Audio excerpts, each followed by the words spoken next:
Om Shanti.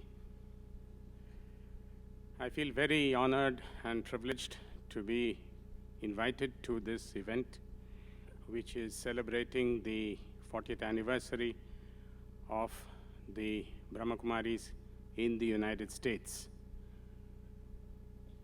It's 40 years in the United States, but it's more than double that in terms of when it was founded in India.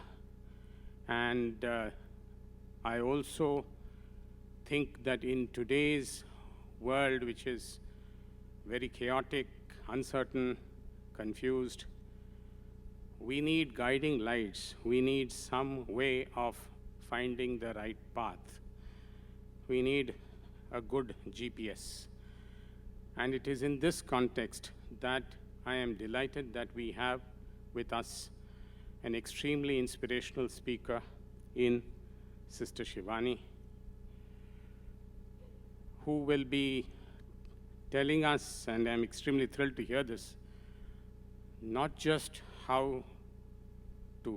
about surviving in an uncertain world or even striving in an uncertain world, but actually thriving in an uncertain world.